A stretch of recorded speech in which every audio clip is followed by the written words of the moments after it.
The Committee on Foreign Affairs, Subcommittee on Africa will come to order. The purpose of this hearing is to examine the current state of United States policy towards Ethiopia. The Chair would also remind our guests today that peaceful protest is welcome in this House. However, violence or verbal outbursts will not be tolerated, as they are violations of House rules. I now recognize myself for an opening statement. A little over 1 year ago, there was widespread attention on the situation in Ethiopia. A cessation of hostilities agreement was reached between the government of Ethiopia and the Tigray People's Liberation Front, bringing an end to the intense conflict. This hearing serves to examine the status of cessation of hostilities agreement implementation and, more broadly, the U.S.-Ethiopia bilateral relationship. A stable Ethiopia is good for the Horn of Africa and important to broader strategic U.S. interests in the region. However, I'm very concerned about Ethiopia's current trajectory and the direction of our policy. The high expectations that began in 2019, including awarding a Nobel Peace Prize to expand and deepen bilateral relationship with Ethiopia, can still be met. But recent challenges by leadership in Ethiopia and challenges including greater conflict in the region and global economic shocks have clouded Ethiopia's journey. In particular, the war in Tigray, current conflicts in Amhara and Oromia, direct comments regarding Ethiopia's so-called existential right to port access, and an increasing posture away from the United States has eroded some of the optimism in Ethiopia's democratic future and raised fundamental questions about Ethiopia's economic and long-term political stability. These conflicts and their aftershocks have exposed the deep divisions present in Ethiopian society. Eritrea's President Isaias Afwerki continues to undermine the cessation of hostilities agreement as his troops remain in Ethiopia, troops that have committed massacres, rapes, and other human rights violations and atrocities. Meanwhile, countries like China and the United Arab Emirates have established extensive economic ties with Ethiopia, ties that increasingly are moving into political and security space. Reports widely indicate that weapon systems provided by the UAE, among others, were a decisive factor in the Tigray conflict, and appears that Ethiopia is leading an increasingly rapid regional arms race. Additionally, just 3 months ago, the government of Ethiopia accepted an invitation into the BRICS country grouping. Economically, Ethiopia is struggling with unchecked inflation, a severe foreign currency shortage, and a sinking credit rating. Without support from international financial institutions, it's expected that Ethiopia is at risk of defaulting on its nearly $30 billion of external debt. In this, and seemingly only this, Ethiopia looks west for our money and is relying on International Monetary Fund staff-level agreement to stabilize its economy. The American taxpayers are tired of being used, and we hope to have some of our questions answered here today. Beyond the Grand Ethiopia Renaissance Dam, which represents a critical piece of infrastructure for Ethiopia to reach its developmental goals, it's really hard to see other areas of optimism. The United States has had to suspend life-saving humanitarian assistance for 5 months this year because the government of Ethiopia's complicity in a food aid diversion sham. Last week, negotiations with the Oromo Liberation Army once again did not conclude with an agreement, while the conflict in Amhara has not even reached the negotiating table and still simmers. Implementation of the cessation of hostilities agreement in Tigray remains incomplete, and no justice has been served for those brutalized by what some have called the deadliest conflict in the 21st century so far. Last December, just 1 month after the cessation of hostility agreement was signed and 11 months after Ethiopia's AGOA eligibility was rescinded for gross violations of human rights, Prime Minister Abiy Ahmed was invited to Washington, D.C. to attend the Africa Leaders Summit. The hearing title is about the promise and the peril of U.S. policy toward Ethiopia. And if I'm being honest, it's increasingly difficult to see where the promise lies. I thank the witnesses for appearing today and look forward to their testimony. The Chair now recognizes the Ranking Member for a statement.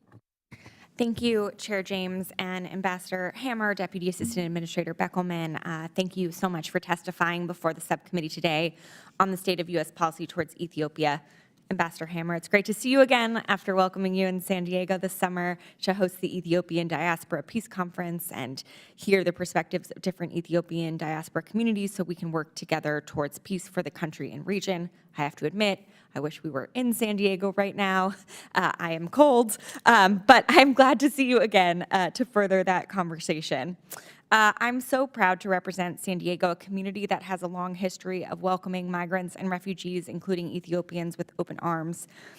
And San Diego is just a small portion of the United States' strong Ethiopian diaspora, which encompasses hundreds of thousands of immigrants who have close familial, social, and economic ties to Ethiopia, and makes up the second largest African immigrant group in the United States. This hearing is very timely. It has been over 1 year since the signing of the cessation of hostilities agreement in Pretoria between the government of Ethiopia and the Tigrayan People's Liberation Front, but we have continued to see ongoing human rights violations in Tigray and across the country, as well as spreading conflict in Amhara, Afar, and Oromia. The war in northern Ethiopia and ongoing conflict have triggered a massive refugee and displacement crisis, even setting a world record for displacements in a single year. We've also seen the disruption of crops and increase in food prices, causing millions in the country to rely on food aid, which was temporarily paused due to its diversion. I'm incredibly relieved that food assistance resumed earlier this month, and I commend USAID's work in securing important reforms to prevent diversion and ensure food reaches those in need. But it was clear when I traveled to Ethiopia in 2021, and it's even more clear today. Many challenges remain to create long-lasting peace, safety, and security. Following the signing of the cessation of hostilities agreement, the focus must now be on implementing the rest of the agreement in a thoughtful way, pursuing a credible and inclusive transitional justice process that guarantees accountability for war crimes and ongoing human rights violations, and addressing long-held grievances across the country through an inclusive and transparent national dialogue process to prevent another large-scale war. The United States must also urge all parties to pursue peace processes to address ongoing conflict in Amhara and Oromia. Addressing these root causes from a long-term conflict prevention perspective should be central to U.S. policy toward Ethiopia. And this will require high-level attention and prioritization from the United States and the international community, including cooperation from key regional actors with broad influence like the UAE and Turkey. Ethiopia represents the future of the African continent and is the second most populous African country. It has the potential to be a stabilizing force for the region and across the continent. But as it experiences high inflation and economic stressors since the war, it is now more important than ever to invest in Ethiopia's long-term stability, which must include real accountability and reconciliation among Ethiopians. It's a key national security priority for the United States to keep its attention on Ethiopia and do everything we can to help secure a more promising future for Ethiopians. So I'm looking forward to hearing from you all about prospects for long-term peace and stability and how the United States can be best positioned to support Ethiopians in this pursuit, which will be critical for the region and the broader continent. Thank you. I yield back. Thank you very much. Other members of the committee are reminded that opening statements may be submitted for the record. And echoing my ranking member's sentiments, I'm very, very pleased to have you here today. The Honorable Mike Hammer is Special Envoy to the Horn of Africa, Bureau of African Affairs, U.S. Department of State.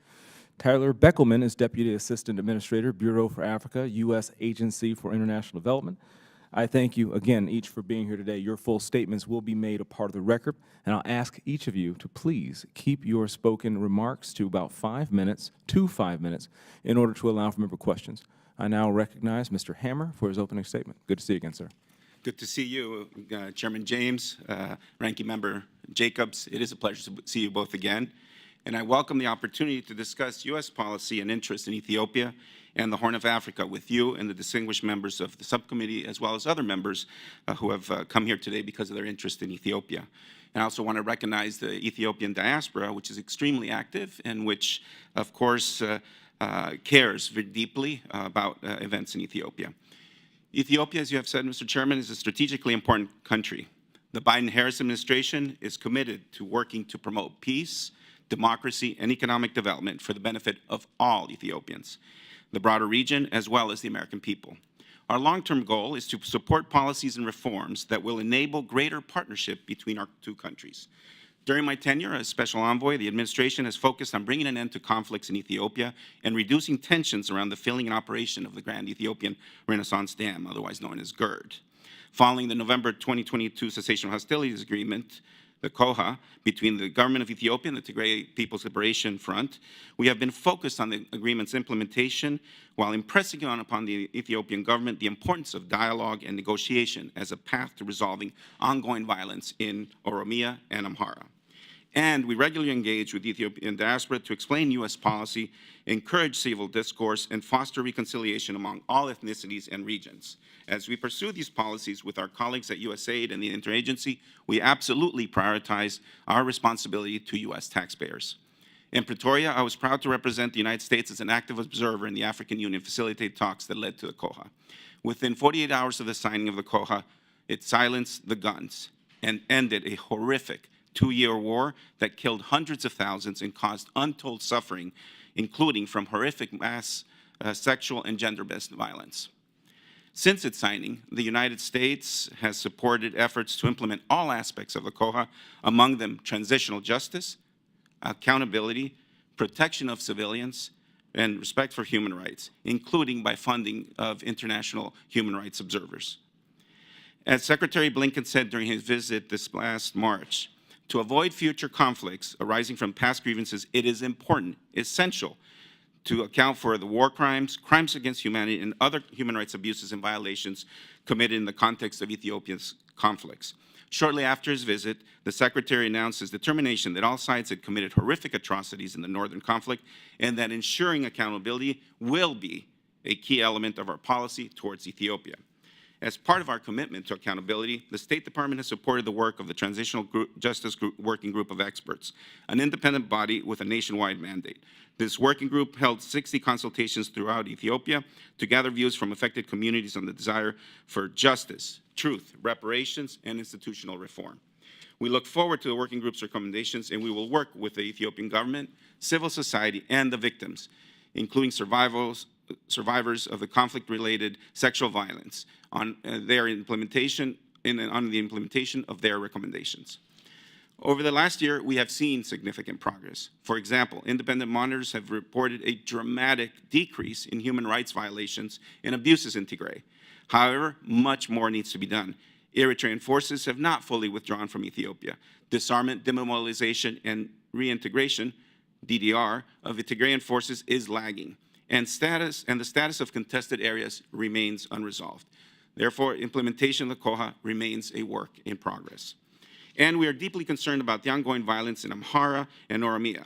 There have been credible reports of gross violations of human rights, significant loss of life, and severe economic disruption.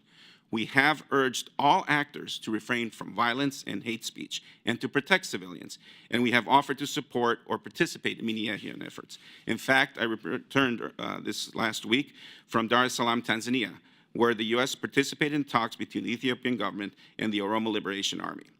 We reiterated to all involved that there are no military solutions to the complex challenges posed by these situations. Compounding these challenges, Ethiopia is also confronting macroeconomic stresses. Foreign exchange reserves are at the lowest in 2 decades. Inflation has averaged over around 30% for the last 2 years. So the IMF is in discussions with the government of Ethiopia over concerns about the state of the economy. Regarding the GERD, we are encouraged that there are diplomatic negotiations underway between the parties, and the United States remains actively diplomatically engaged to support those parties in achieving an agreement that benefits Egypt, Ethiopia, Sudan, as well as the region writ large. In closing, let me reiterate my appreciation to this committee for your commitment and counsel. Rest assured that we are clear-eyed about the challenges in Ethiopia as we work to support an Ethiopia that is more peaceful and prosperous, one in which the United States and Ethiopia can benefit from a strong partnership. Thank you, and I look forward to your insights, recommendations, and to answering your questions. Thank you, Mr. Hammer. I now recognize Mr. Beckelman for his opening statement. Good morning, Chairman James, Ranking Member Jacobs, members of the subcommittee. Thank you for the opportunity to testify today and for your committee's support for USAID and for the people of Ethiopia. USAID's long-standing development partnership with Ethiopia has helped propel historic improvements in living conditions for millions of Ethiopians, and we remain the largest bilateral donor of assistance to the Ethiopian people. Yet these gains have been compromised by the 2-year war in northern Ethiopia and insecurity in other parts of the country. The cessation of hostilities agreement between the government of Ethiopia and the Tigrayan People's Liberation Front brought a much-needed reprieve to the millions of people affected by that terrible war. Yet many of the most critical commitments in this agreement have yet to be fully realized. It is imperative, as you note, as both of you noted, for Ethiopia to reckon with its past and commit to dialogue to prevent future conflicts. USAID will continue to stand with all Ethiopians wishing to live in dignity, peace, and prosperity. Disarmament, demobilization, and reintegration, or DDR, is one of the most important elements of the COHA. As we see all over the world, DDR requires sustained political will and strong international commitment and financing. USAID plans to focus on the R in DDR, promoting reintegration, resilience, and early recovery for conflict-affected communities, particularly survivors of sexual and gender-based violence. We also plan to support intercommunal dialogue and revitalizing livelihood opportunities that will give demobilized soldiers productive pathways in civilian life. As the ambassador noted, one of the most important provisions in the COHA was the government of Ethiopia's commitment to a comprehensive national transitional justice policy. The government undertook broad public consultations to develop its framework, but has not yet begun implementation. We agree wholeheartedly that it is important to get this right. USAID stands ready to support the implementation of a transparent, victim-centered process that contributes to truth and reconciliation. It's also critical that Ethiopians themselves lead the fight for justice and accountability, which is why USAID supports local civil society organizations that monitor and advocate for these principles. We will continue to support both the National Human Rights Institution and international human rights monitors. USAID plans to increase assistance to local human rights actors and organizations to respond to crisis-related human rights violations and address other ongoing human rights issues. Beyond Tigray, we are of course troubled by the violence and abuses in other parts of the country, including Amhara and Oromia. USAID is supporting locally led initiatives in these locations to de-escalate tensions and will continue to emphasize that the peaceful resolution of conflicts through negotiation and dialogue pays off.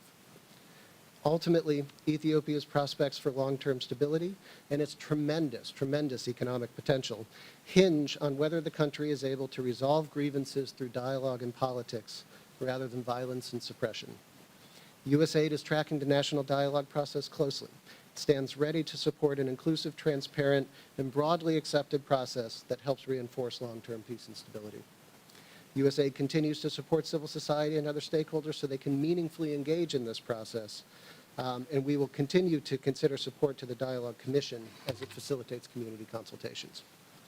Let me briefly turn to a critical issue, which you both alluded to, which is the diversions of humanitarian food aid. In the spring of 2023, USAID identified a coordinated food aid diversion scheme that prompted us to make the very difficult decision to pause food assistance to Ethiopia. This pause was a measure of last resort due to the extreme scale and scope of the diversion that we uncovered. Earlier this month, after the government of Ethiopia agreed to major changes in the food aid distribution system, USAID decided to resume food assistance to vulnerable groups across the country. Key elements of the reforms included ensuring the independent and verifiable management of the entire food aid supply chain and agreements on ensuring full access to warehouse, mills, and distribution sites for regular monitoring and oversight. The government also agreed to the internationally accepted best practice of vulnerability-based targeting with joint identification of beneficiaries and joint approval of beneficiary lists. USAID and the government of Ethiopia will implement a one-year trial period of this process that will be informed by periodic reviews and backed by continuous monitoring and evaluation by our team, our partners, and independent monitors. We are confident that the agreed reforms will reinforce the integrity of the food aid system and help ensure that critical assistance reaches the most vulnerable. We will not hesitate to pause activities again, however, if we continue to see evidence of diversion. So in closing, while we recognize the challenges ahead, USAID remains a committed partner in helping all Ethiopians live in peace, dignity, and prosperity. Thank you for your support of USAID's work in Ethiopia and for the opportunity to appear before you today. I look forward to answering your questions. Thank you, gentlemen, for your opening remarks. I now recognize myself for as much time as I may consume. In October 2023, Abiy publicly argued that Ethiopia landlocked since Eritrea seceded in 93, must acquire a port on the Red Sea to break its population out of a geographic prison, describing it as an existential issue.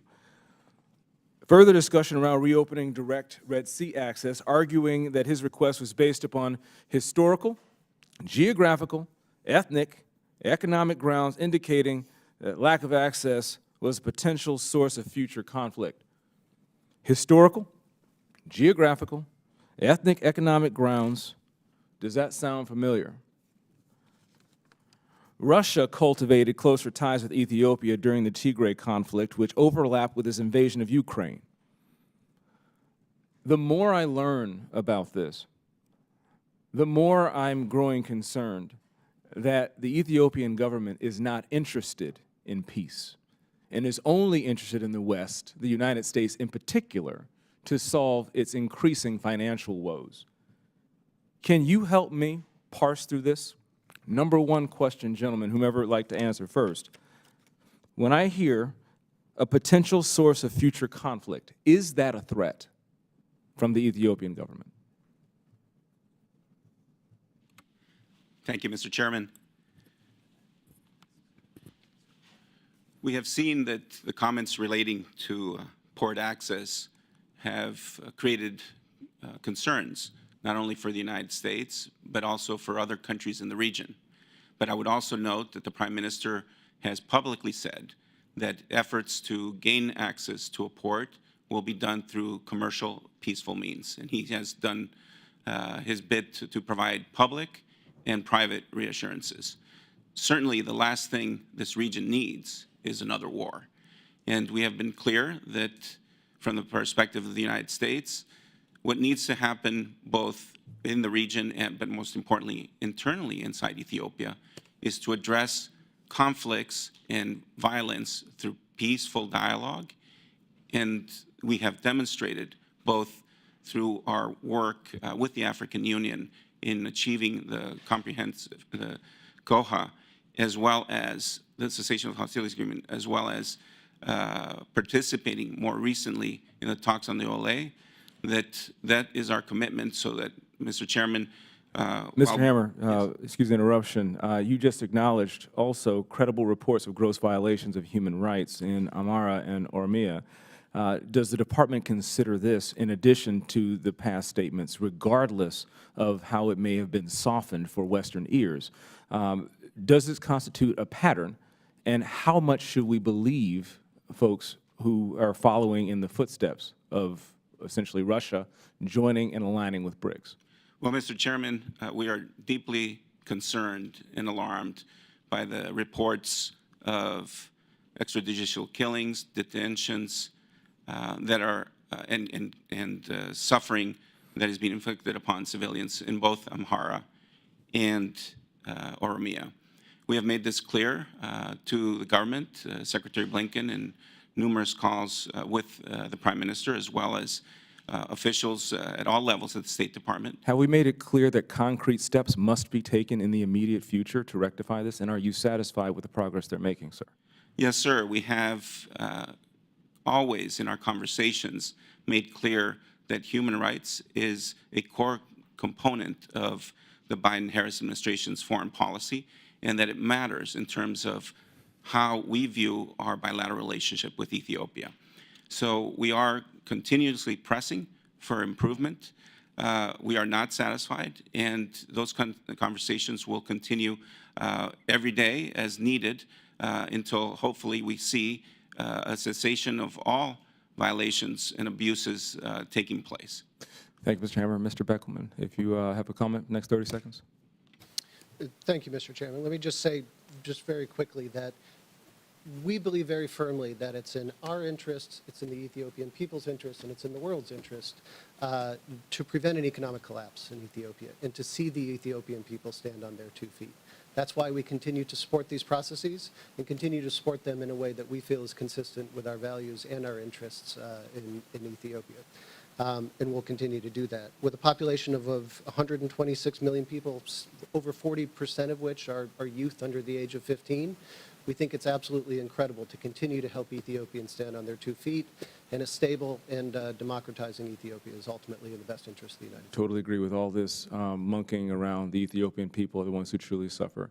I'd like to recognize my ranking member, Ms. Sarah Jacobs. Thank you, Mr. Chairman. In September, I led a letter to Secretary Blinken and Ambassador Thomas Greenfield urging the United States to use its voice and influence to renew the mandate of the International Commission of Human Rights Experts on Ethiopia, ICRI. Unfortunately, ICRI's mandate was not renewed, ending the only independent investigative mechanism with the mandate to investigate abuses across all of Ethiopia. Ambassador Hammer, what specific steps did the U.S. government take in advocating for ICRI's renewal, and what plan is in place to ensure independent human rights monitoring continues? Ranking Member, I appreciate and we remember receiving your letter and appreciate your deep interest in continuing the ICRI mission, which we thought absolutely was critical and important. We worked to try to renew it in Geneva. Unfortunately, it was not renewed. However, in anticipating that perhaps there wouldn't be the support for its renewal, we, the United States, through our colleagues in USAID, provided funding for OHCHR monitors to be deployed in Tigray and other regions of Ethiopia. In fact, I've met with those monitors on my visits to Mekelle this past year, and they have reported a dramatic decrease in human rights violations. So we are committed to ensuring that there is independent monitoring and that there is certainly investigations into past abuses and atrocities and war crimes that have been committed. Thank you. I'm glad to hear that. On that note, according to a recent Harvard survey, more than 90% of Ethiopians believe it would be unacceptable to move forward without some sort of truth-seeking trials or reparations. But I think all of us who've worked in conflict know that transitional justice, how you do it is more complicated than it sounds. And the survey also found that residents of Tigray have little confidence in domestic courts to provide justice, but that a plurality of Ethiopians across the country favored using existing domestic courts to pursue accountability as opposed to some sort of hybrid or international mechanism. And obviously, like everything in Ethiopia, it varied widely among regions. So navigating a credible transitional justice process will be challenging but incredibly important. Ambassador Hammer, how does the United States intend to work with the government of Ethiopia to address structural challenges and political will to pursue an inclusive, transparent, and credible process that is conflict sensitive? Thank you, Ranking Member Jacobs.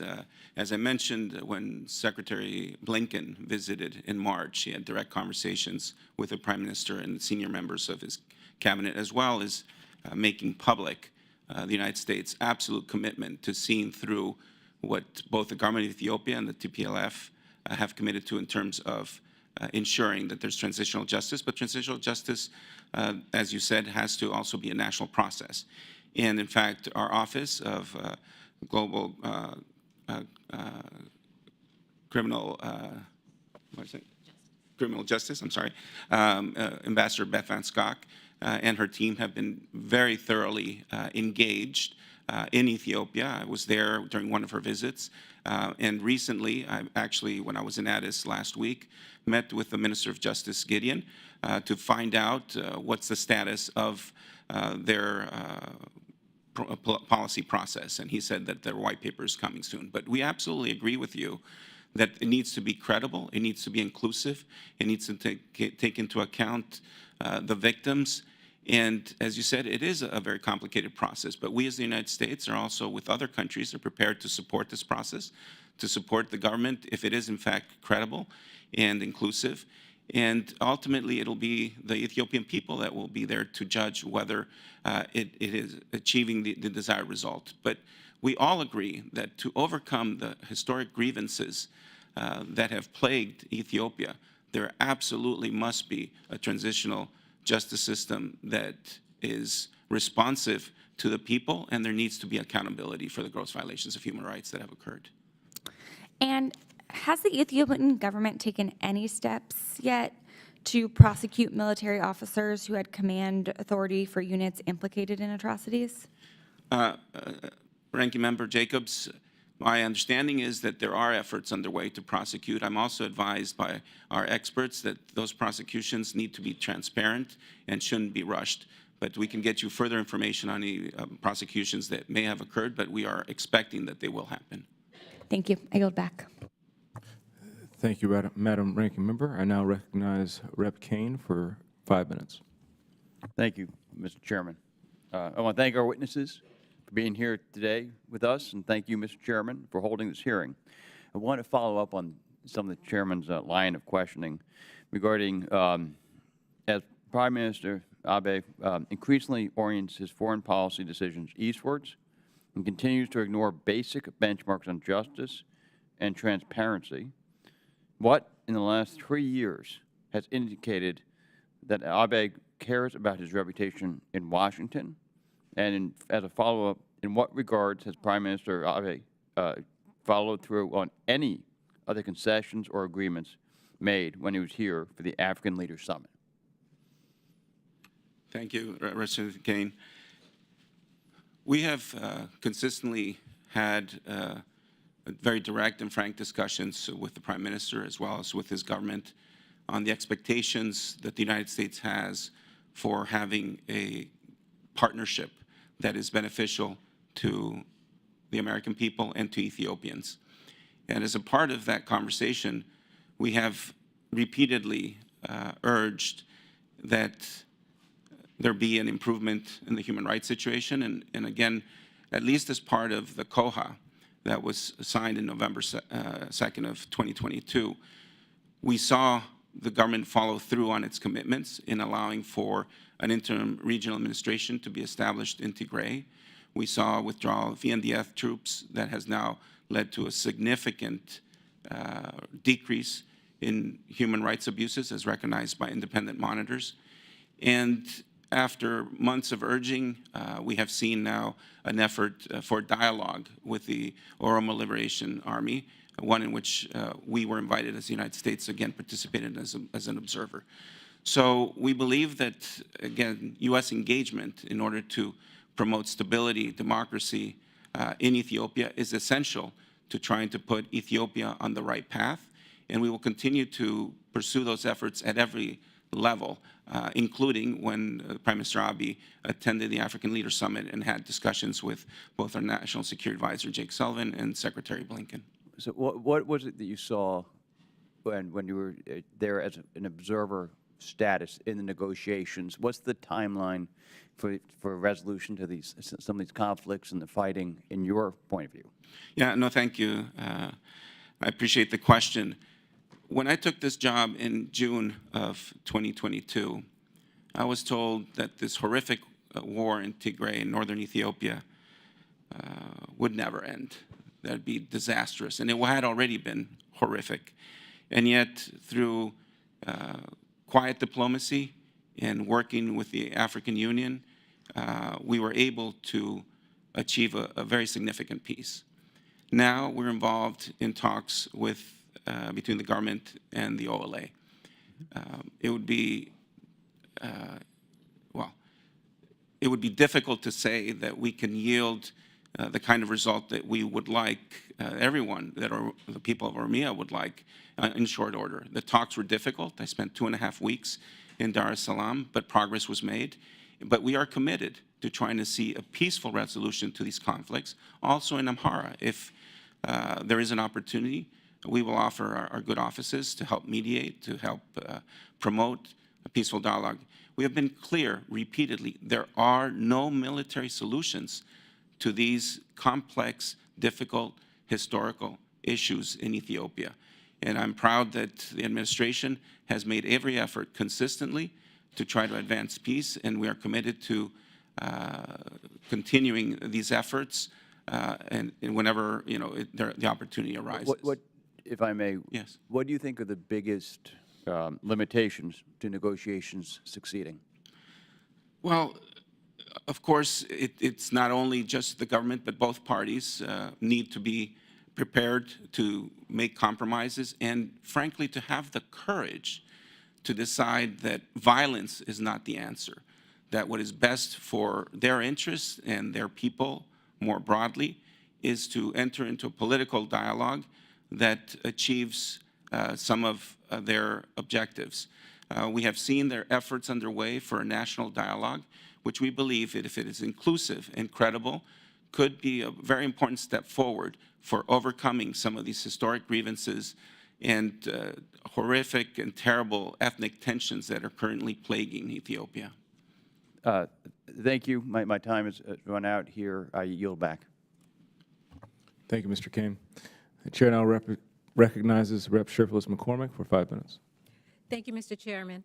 I, along with my colleagues, are obviously pleased that this month marks 1 year since the cessation of the hostility agreement was signed, bringing an end to the horrific 2-year war in Tigray.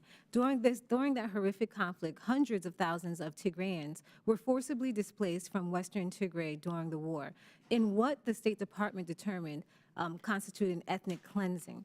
My question is a follow-up to Rep. Jacobs. Is there any way the U.S. can assist Ethiopian authorities in prosecuting those responsible for crimes in western Tigray? Thank you, Congresswoman. We appreciate your interest and concern. We share the same concern that those responsible for these war crimes, crimes against humanity, and gross violations of human rights be held accountable. We are prepared, of course, to cooperate. It is currently the responsibility of both the government of Ethiopia and, in fact, the government of Eritrea, whose forces were also responsible for war crimes and crimes against humanity, to prosecute the individuals responsible, and we will continue to insist that they do.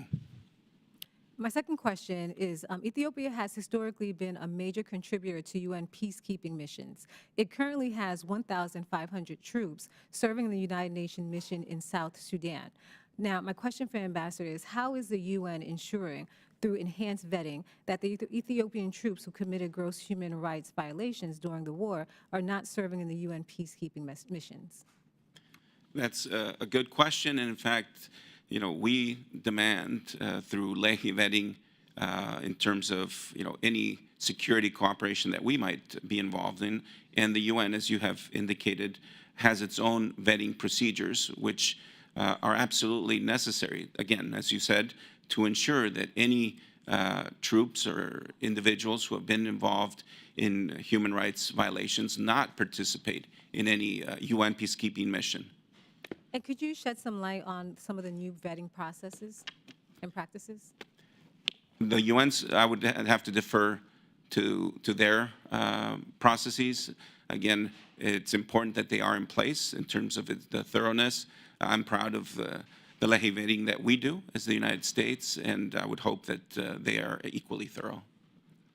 In late 2021, when the United States terminated Ethiopia's eligibility for AGOA benefits, the Biden administration provided the Ethiopian government with a set of benchmarks, many of which focused on the Tigray conflict, in order to regain its AGOA status. Ambassador Hammer, what is the administration's current assessment of Ethiopia's compliance with those benchmarks? Yeah, thank you very much. In fact, you're right. We provided some benchmarks, as you may know. The eligibility to AGOA is currently under review and will be determined in a matter of weeks.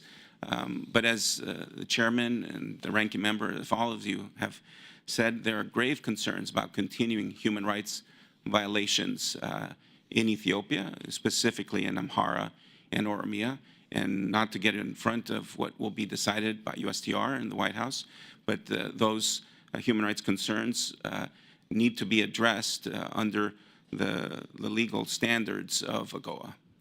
And from your professional assessment of the eligibility requirements, what do you think about them?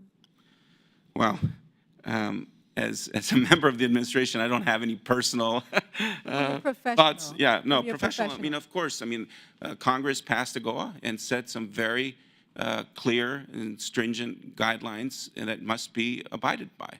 And therefore, that's what the administration does. We analyze the situation on the ground and see if, in fact, eligibility is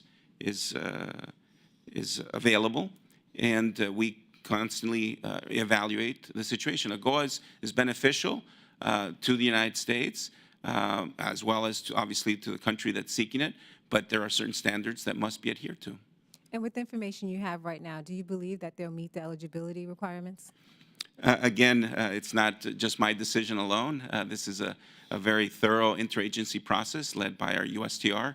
And I think that given what we've been discussing here at this hearing, it's fair to say that there are very serious remaining concerns given the reports of human rights violations occurring currently in both Oromia and Amhara.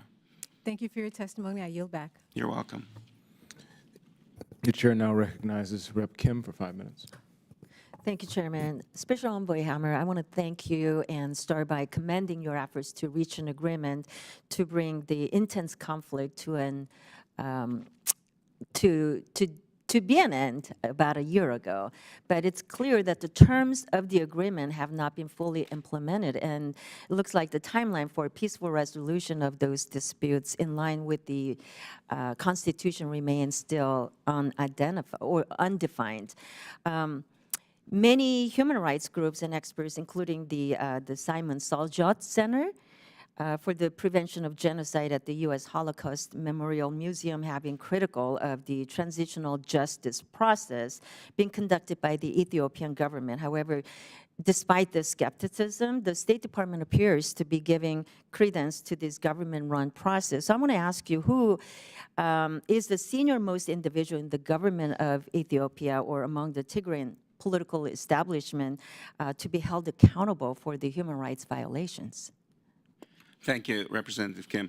The process is ongoing. I know that we are impatient in terms of wanting to see that justice be done and that individuals be held accountable. I can assure you again at all levels of our government, with the Ethiopian government and those responsible for developing their transitional justice process and ensuring that there's accountability, that we continue to press to make sure that it is a process in terms of transitional justice that is inclusive and that will be Special Envoy, does the Ethiopia's interministerial level task force still exist?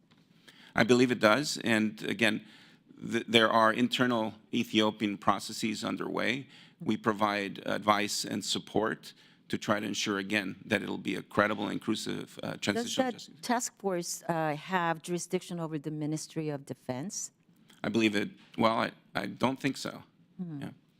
Well, what benchmarks is the administration using to determine whether the Ethiopian government's proposed transitional justice policies are in line with the international standards, including being victim-centered? Yeah, no, you're absolutely right. It needs to be victim-centered, and I'm sure my colleague from USAID, Tyler, can provide even further guidance in terms of the support that we're doing there. The white paper enunciating the government's policy has not come out yet. There have been discussions in the lead up to it. We have been providing advice. I attended one of the conferences with a group of international experts on transitional justice, where there were other experts from Africa, Europe, and Latin America. So I know that the government has been getting advice in terms of how it best should proceed in line with other international efforts that have produced credible, inclusive transitional justice Can you tell processes. me who has the accountability over the Ministry of Defense? Well, the government of Ethiopia is responsible ultimately, and they'll have to ensure that members of their forces who have been involved in gross violations of human rights are held accountable. You know, Chinese economic activists, activities and investments throughout Africa have been directly linked to environmental degradation and have created public health emergencies throughout the continent. For example, in 2014, the Somali Ogaden region of Ethiopia has seen thousands die from a mysterious disease in areas surrounding a Chinese government-linked natural gas plant that has poisoned the drinking water supply. I want to ask the question to both of you. How does the State Department plan to hold China accountable for the negative impact of China's investment in African and local communities? I'm happy to take a first stab at that Yeah. one, Congresswoman. Thank you very much for your question. I think the incidents that you cite are absolutely tragic. And we know across the board, you know, in Ethiopia that environmental degradation is a huge problem in many parts of the country, and it contributes to poverty and food insecurity. Our first response to this should be, and we would certainly encourage the government of Ethiopia to do its own investigation and to prosecute those companies that are responsible for harming their citizens, first and foremost, as a mechanism of responsibility.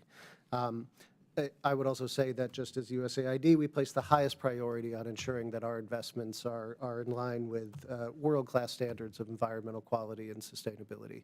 But I would really press the government of Ethiopia to fully investigate and to hold accountable those firms that are harming the Ethiopian people. I think my time's up, but Thank you, Madam Chairwoman. thank you. The chairman now recognizes Rep. Kamlacher-Dove for 5 minutes. Thank you, Mr. Chair, and good to see you again, Mr. Hammer. I just want to say on the outset that I think the African community as a whole would like to see some consistency regarding our outrage to civilian deaths and human rights violations and the need for accountability. I'm not justifying any side of any conflict, but African countries often feel our double standard. I would also just like to thank you for elevating the underrated power of diplomacy. The last administration didn't understand that when it came to the continent. So I have a few questions. The first is, what do you think the impact of BRICS's recent expansion to include Ethiopia, and what should we be thinking about? Thank you. It's good to see you again. I do have to report that my Trojan daughter, Brynja, graduated and is working in LA. Great, right on. Got to keep the Trojan connection. Well, on the BRICS, we as the administration see that the majority of countries want a stable and open and prosperous and secure world that respects sovereignty and territorial integrity and promotes shared responsibility and enables cooperation on shared challenges. We have no interest in dividing the world into rigid blocks. The United States will continue to work closely with our partners, including those that are members of BRICS. And so, yes, we've seen that Ethiopia is going to join the group. It's a motley of countries that don't seem to share much in common. So from the U.S. perspective, we want to, again, stand by our values, our market economy, the key components that have helped in development and have helped countries progress. And we remain, I think, a very attractive partner to countries around the world, including Ethiopia. Thank you for that. I think they do share a skepticism for the West. And I asked the question because I do have concerns about Somalia and contentions around maritime routes. But I will go to my next question. I've been concerned to hear reports of escalating hostilities in Ethiopia, particularly in Amhara, between the Fano militias and the Ethiopian National Defense Force. So has the State Department been engaging with the government on ways to bring an end to this violence?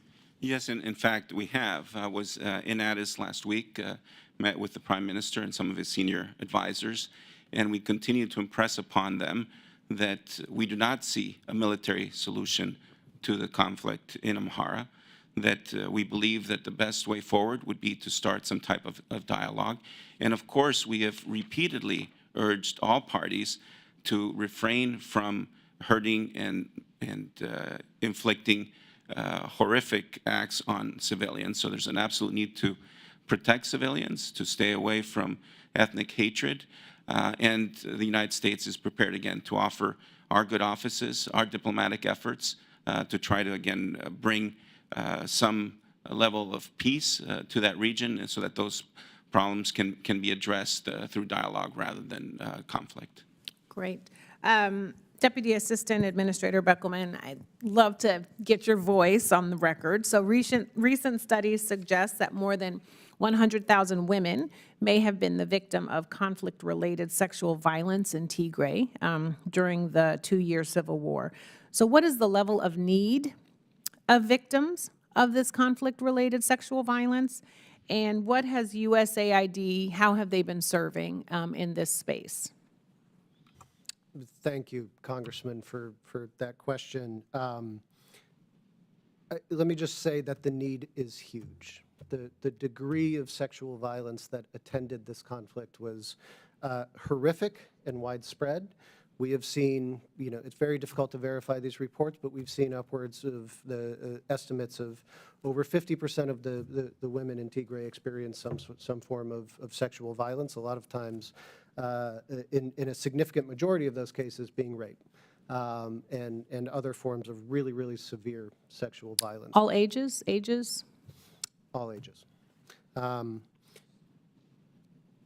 After the signing of the COHA, USAID made it a priority to surge support into organizations that were providing protection services to women, providing counseling services to women who were affected by this terrible conflict, providing psychosocial support to women who were affected by this conflict. We estimate that through USAID programs, we'll reach close to 100,000 survivors of SGVV with counseling services, with dignity kits. We are supporting a broad network of referrals in hospitals to be able to help women access these services, continue to get the treatment that we need. And we've seen an increase of approximately about 25% of sort of service availability to now over 68% just in the time since the COHA was signed due to USAID investments and the work of our implementing partners on the ground.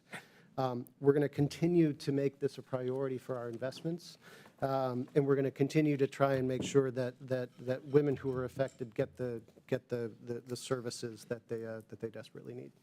Thank you for that. Apologies for the time going over, Mr. Chair. I just want to say I think it is the frailty of men that cause them to harm women. And with that, I yield back my time.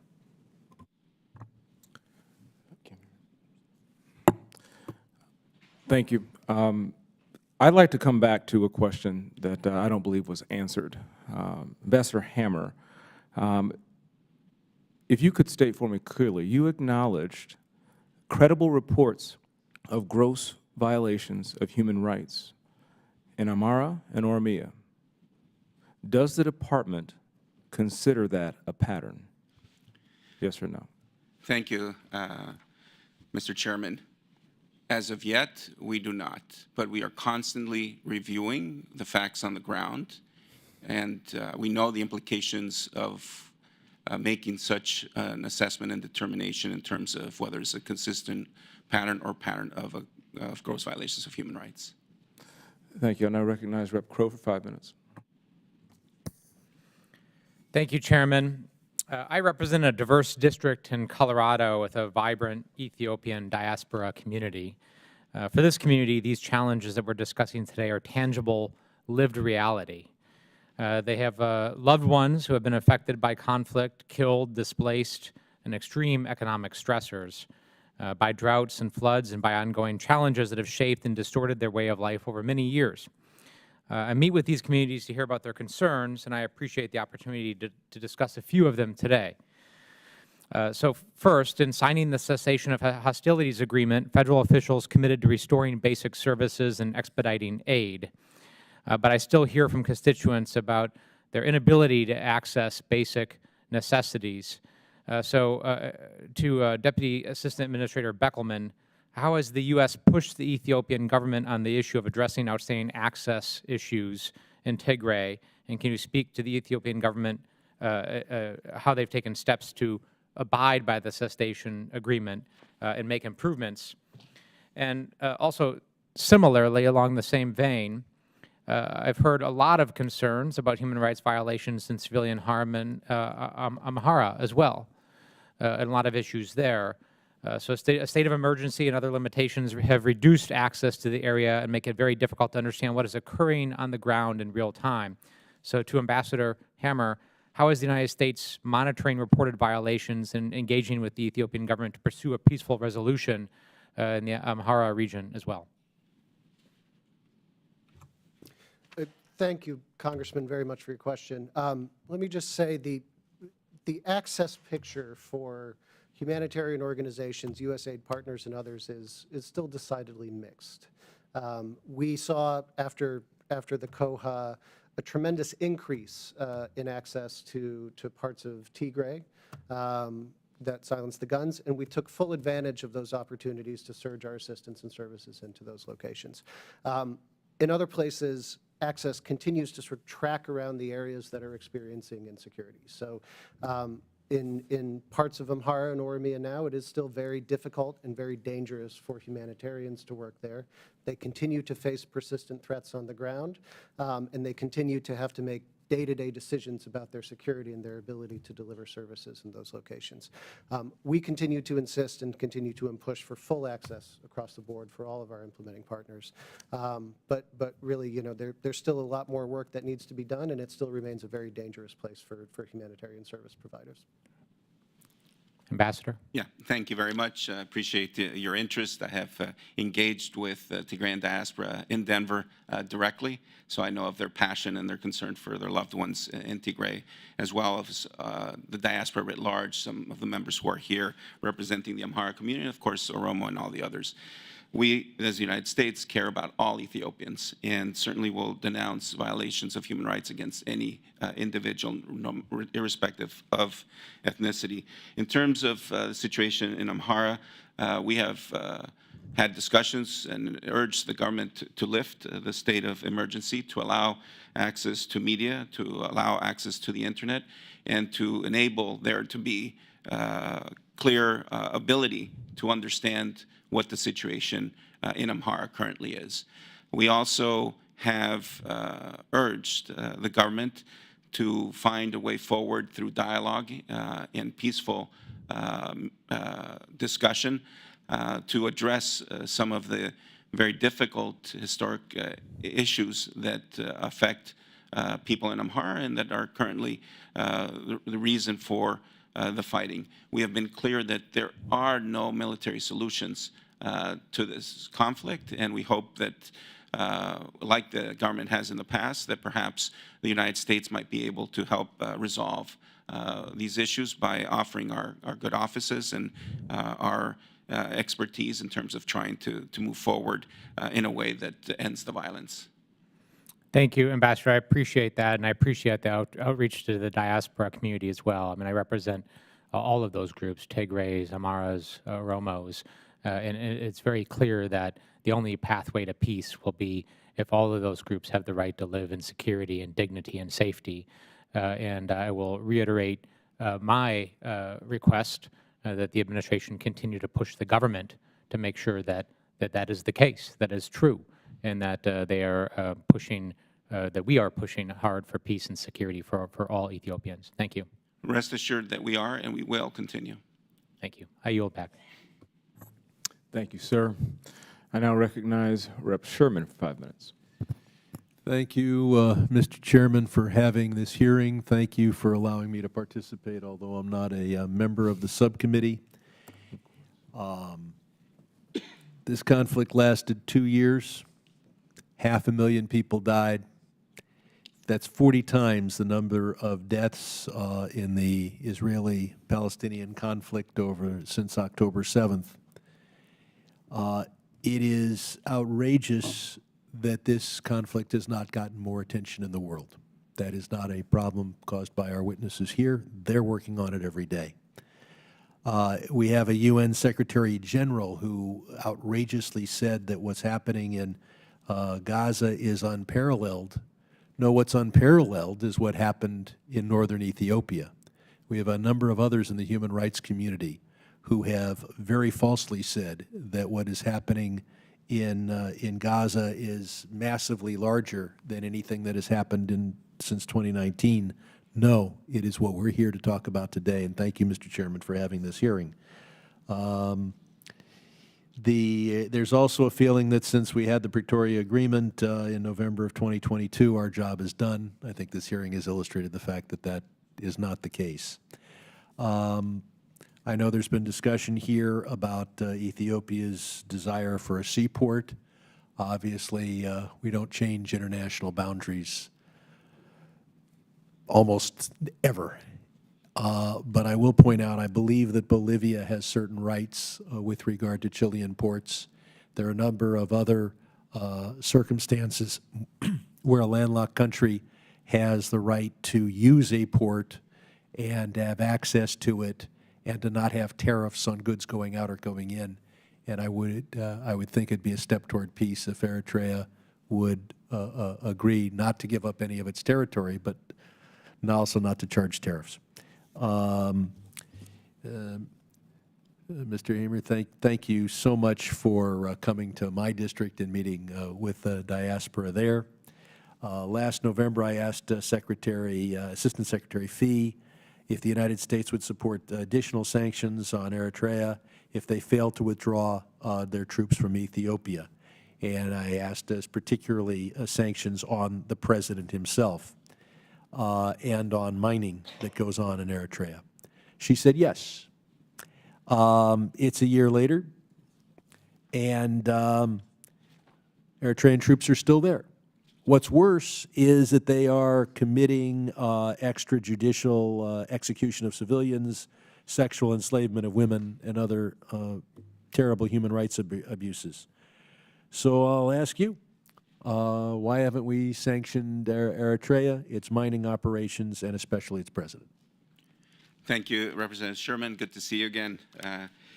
And I appreciate your passion, dedication, and concerns for all Ethiopians affected by horrific human rights violations.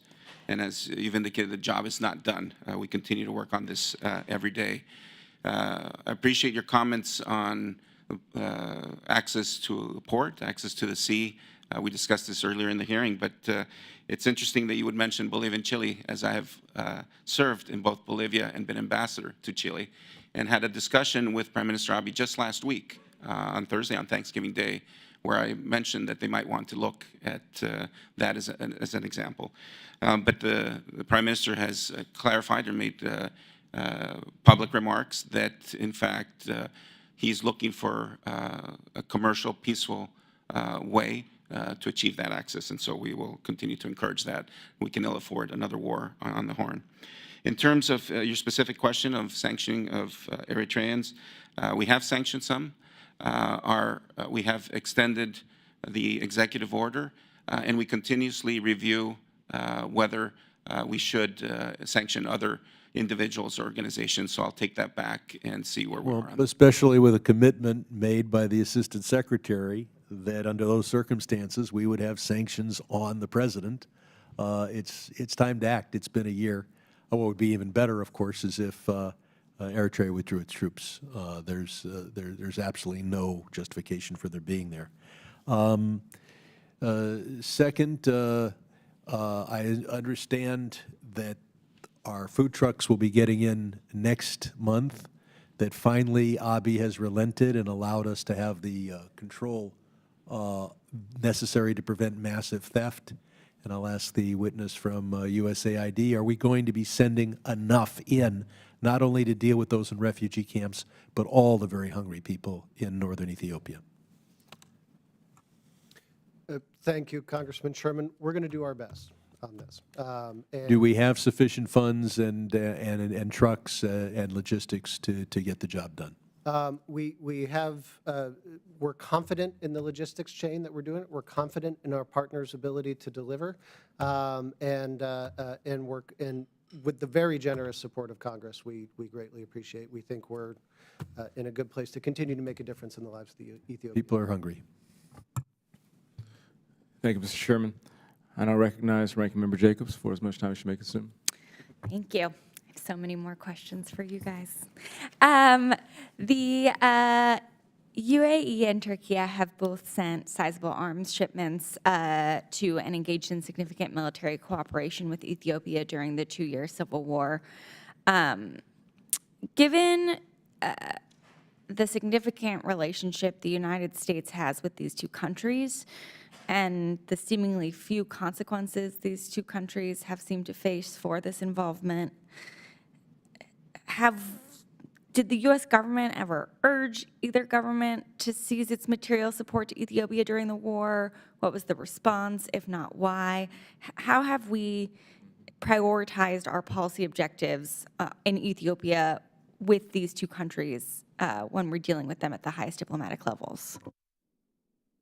Thank you, Ranking Member Jacobs. One of the first trips I made out to the region included a stop in Abu Dhabi, and I've had also separate discussions with Turkey officials, as have more senior members of our government, expressing concern about the provision of drones to the government of Ethiopia during the conflict. Rest assured, we raised those concerns, made clear that it was only making matters worse, and fortunately, we were able to bring an end to that conflict through the COHA. But we did, in fact, during the conflict, make it clear that it was only fueling more suffering, and that we had hoped that they would desist. And have they faced any repercussions for their involvement in the conflict vis-a-vis their relationship with us? We have very broad and complex relationships with both of those countries, and I would defer to others who handle those relationships. But again, we have very frank and direct conversations with our partners, our allies, and others, making U.S. views very clearly known. Thank you. So the humanitarian needs in Ethiopia remain high. We've talked about them a bit already. They continue to be triggered by the combined effects of climate events, conflicts, intercommunal violence, disease outbreaks. According to OCHA, only 33% of the funds required to address these needs have been met. Deputy Assistant Administrator Beckelman, what is the U.S. doing to urge the international community and key regional partners to scale up humanitarian assistance in Ethiopia and address challenges to humanitarian operations in the region? Congresswoman, that's a fantastic question. We very much appreciate it. I think if you look globally, sadly, because of so many crises around the world, humanitarian needs are going up everywhere. And so we continue to recognize U.S. aid is by far the largest donor in Ethiopia, but we cannot do it alone. And we continue to emphasize to all of our partners in regular donor dialogues on the ground in Ethiopia with our mission in Addis and in other places the need for others to step in and to help. We're also very focused on ensuring that we're not just providing relief and assistance, but we're helping people recover and stand on their own and graduate from humanitarian assistance and be able to provide for themselves. That's why, with the very generous support of Congress through previous supplementals, we've also invested heavily in resilience and recovery activities that we hope will make a difference in helping reduce long-term needs in Ethiopia. Thank you. Thank you. And then my last question, because I know some of my colleagues have some more questions for you as well. One of the key grievances that needs to be addressed in Ethiopia is corruption, including at the regional state level. We've been hearing from various diaspora communities about their concerns on this issue in particular. So if both of you could talk to what we're doing to support anti-corruption efforts across the country, including not just at the national level, but also within regional governments. Thank you again. Great question. I think as I mentioned in my opening statement, one of the key elements of our support is to support and empower Ethiopians who are leading the charge on addressing those issues. So we continue to expand and look to continue to partner with support to local civil society organizations throughout Ethiopia who are playing an absolutely critical role in exposing corruption and providing that sort of popular check on those types of abuses. And we're proud to continue that support and as one of the key elements of our program and portfolio there. Yeah, I would just add that give great credit to my colleagues in USAID that uncovered this massive aid diversion, denying the people who needed much needed food assistance. And that's part of the effort of fighting corruption. In fact, we're using that to demonstrate to the government that it needs to do more, and that we are prepared, of course, to fight corruption and to support efforts. But again, USAID's work in this field has been tremendous, and we will continue to expand it. I'm sure there are programs that our colleagues in the INL Bureau are also involved in to support anti-corruption efforts. That's great. And, I think sometimes we forget that anti-corruption is both a programmatic focus, but needs to be addressed at a diplomatic level as well. So I appreciate you all working together. Mr. Chairman, I yield back. Thank you, Madam Ranking Member. I now recognize Rep. Sherman for 5 minutes. Thank you, Mr. Beckelman. Returning to the aid situation, I'd point out that AP has reported that possibly thousands of people have starved to death in Tigray since we suspended aid. On the other hand, the diversions there were not only harmful to the people in Ethiopia, but if we ignore diversions, that will be harmful to aid elsewhere in the world. So I understand what you've done up until now. Some reporting suggests that USAID is only restoring aid to those who are refugees in Ethiopia. Can you clarify that we'll be providing food to other and medicine to other needy people in northern Ethiopia? I can, Congressman. Thank you for that question. We did announce that we have resumed after we reached agreement with the government of Ethiopia on the implementation of reforms, that we would resume food assistance deliveries to the entire country, including conflict-affected IDPs in northern Ethiopia. I would also just note that a lot of focus has been placed on the pause in food aid, but throughout, the period of that pause, food aid is just one component of the overall sort of suite of humanitarian activities that we provide to the people, that we help provide to the people of Ethiopia in things like, supplementary and nutritional feeding for malnourished children and children under 5 continued throughout the period of pause. Thank you. Looking at the internally displaced persons, 1.8 million have been displaced. They've been ethnically cleansed from Western Tigray by Amhara forces.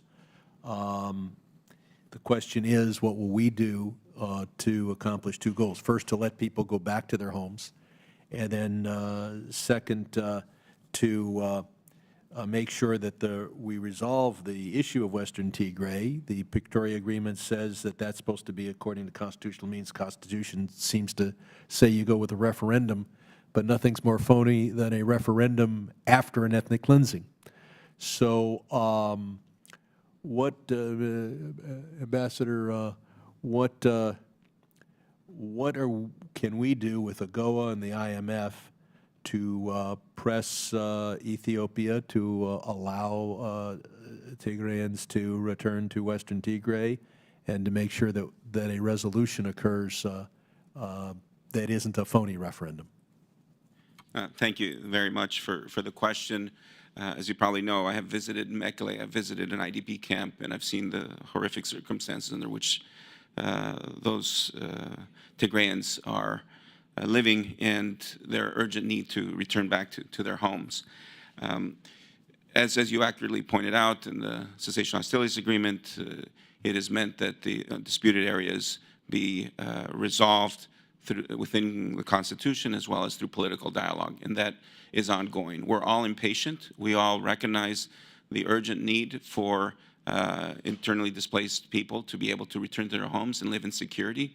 We are continuously assured that security will come to Western Tigray. If I can interrupt, Yes. We've had all these people displaced from Western Tigray. Have other people from outside Western Tigray moved in, or is land lying fallow? What is happening in Western Tigray? Unfortunately, it's difficult for us to know exactly what is happening because of the security situation. There are no impediments from the government for us to travel into Walkite/Western Tigray, but given the security situation, it is extremely dangerous, and we have to be very careful about deploying our personnel from the embassy, from USAID, into that area. So we don't have perfect clarity, so I don't want to misspeak.